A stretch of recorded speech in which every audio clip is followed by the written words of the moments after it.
Okay, so hello. Today we're actually going to be layering on muscles. So last time we talked, we went over sculpting vertebra, and as you can see, I have now all the 7 cervical vertebrae and T1 on my sculpture here. You would have because we went over those in lesson 1, and because they're all the same, I demonstrated these first 3 and then went ahead and sculpted the rest.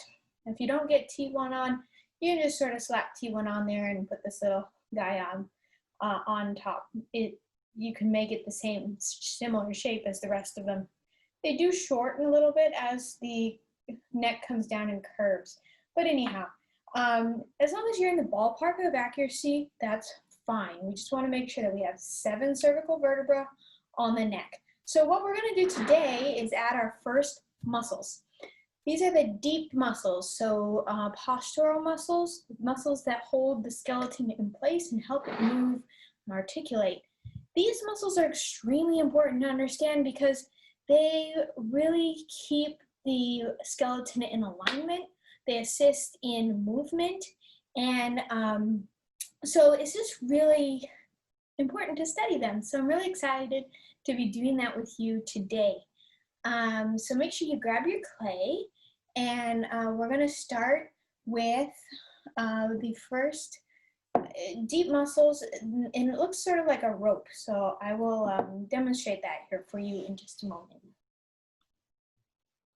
All right, so the first muscle we're going to be sculpting is called the Intertransversarii Medii Cervicis. Medii Cervicis. And that is, it's sort of like a zigzag, kind of. Well, not exactly a zigzag. It actually just kind of comes like in little dashes down the neck. Is how it's depicted. So anyhow, what I'm going to do to show this is I'm going to make little rope-like pieces of clay. So like this. Okay, so like this. And what I'm going to do here is in between each of these vertebrae, so at the joints, I'm going to put this on at an angle. The angle's downward. So it extends all the way up. Whoops. Extends all the way up to the top of the vertebra. And as I just have a picture here. And it goes in the sort of this direction, and I'll do it on the other side so you can also see there, like so. Okay, I have another camera here, so that's showing me so you can actually see a closer view. So then again, do the same thing, and we're going to do it on the other side. You see how I have it angled downward? So it might be a little bit hard to see, but I have it angled in this direction. Okay. Now, we're not going to be too worried in this class, because this is a beginner class. We're not going to be too worried about insertions and all, the big details about all that stuff. I just want you to be familiar with these different muscles and where they are and what they do for the horse. So these in particular, because as you can see, they're connecting the bones together. And so typically when that's happening, their responsibility is to help articulate. So that helps the bones move, depending on what type of joint it is, helps move in different directions. So we have that one. And then again, like I said, you just want to be in the ballpark. So we know that we're sculpting, what muscle we're sculpting. And again, this is the Intertransversarii Medii Cervicis. And that is the muscle, these little guys that go down this like so. I'm going to change the angle on this one. And then sculpting, something to keep in mind when you're sculpting is you're going to be making adjustments. You're going to be making constant little adjustments throughout the process, because as you add a little bit more, you're going to realize what you know, when you add it changes the contour, it might catch your eye or something. So that is a good thing. And so you want to be making little adjustments throughout. It's, if you're a body worker or somebody that works with, you know, you're just working with horses, that's a good habit to get into. You want to make be aware of any adjustments that might be needed in your process. So I'm just going back and forth from each side and doing the same thing on both sides. And I'm going to do this all the way down the neck.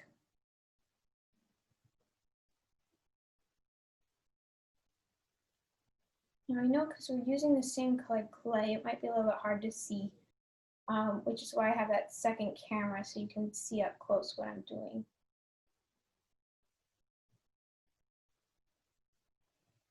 That'll come out as a separate video that you'll be able to play back and watch after this.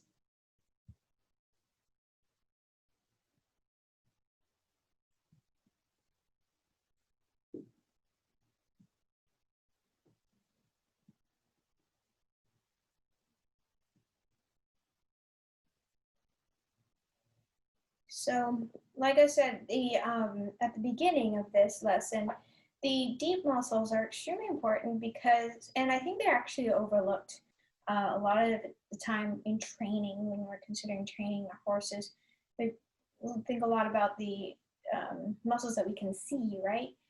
But the deep muscles, they are exercised differently. They need a different type of care. They're not extremely strong. They're not very big. I mean, they are strong. They're not extremely big, but they're extremely important because it's what gives the horse his posture, and posture, as we know it, is what indicates the health and alignment of the skeleton. So if the horse has a good posture, he stands up well and straight, and you know these bones are in alignment, that's great. That means the postural muscles, the deep skeletal muscles, are doing what they are supposed to be doing. But unfortunately, in many cases, that's not the situation because there's a lot of stress and strain put on the horse in his daily life. And so we see a lot of torque in the body. And torque is when, you know, something is rotated to in a way that's not supposed to be. So maybe, you know, something is stuck, or pelvis is moved out of place, or vertebrae have moved. So that's torque. Torque means that it's pulling on something, so rotating and pulling on something else and causing additional issues and pain and discomfort. We don't want to see that because that thing, of course, causes lameness and difficulties in behavior and all sorts of stuff. So the postural muscles, to reach these muscles, most of them, if you are a massage therapist, most of them can't be reached by physical touch because they're of course, as you can see, at the skeletal level. Some of them you can, but very few. And like the psoas group, you can actually reach one of the psoas muscles. You can feel it depending on the horse and his body structure and level of fitness. You can actually feel that psoas, which is over here. But most of these muscles you're not going to be able to palpate or feel. So how do you take care of them and how do you reach them? Well, it's through the caring of the other muscles and how the horse is used and worked and rested on a daily, weekly basis. And so these muscles, I like to compare it to yoga for a person. You know, we understand that it's important for us to have good posture because it leads to, poor posture will lead to scoliosis or, you know, all sorts of different issues within the body. Well, the same is true for the horse. And when we practice slow movements such as yoga for strengthening purposes, not the popular yoga that's just relaxing, but strengthening yoga, yoga that is strengthening those deep muscles, what it does is because of their strength, it holds that skeleton where it belongs. And that's just really crucial. And unfortunately, those are movements that we don't necessarily see a lot of in horse training. We don't see a lot of slow, relaxed breathing exercises for the horse. Warm up and cool down is usually kind of gone through quickly, so to get to the next thing, unfortunately, or at least from what I've observed. And that's unfortunate because the person is overlooking probably the most important part of their horse's care under saddle. Because the warm-up is what's going to reach these postural muscles and help strengthen them. Because warm-up should be done slowly, it should be done relaxed, and it should be done methodically, and you should have it well thought out. And it doesn't mean it has to be the same every time, but it does need to be purposeful, and you need to have that understanding and that plan to help protect the horse before asking to do more exuberant exercises that will potentially cause torque and strain and injury. So what is that? What kind of exercises can you do to reach these muscles? Well, these muscles, in my experience, I have seen this very successfully, and it actually goes back historically as well, is allowing and it's supported scientifically, is allowing the horse to have complete freedom of his head and encouraging him to step up from behind, but at a walk. The walk is the most powerful gait for the horse for strengthening.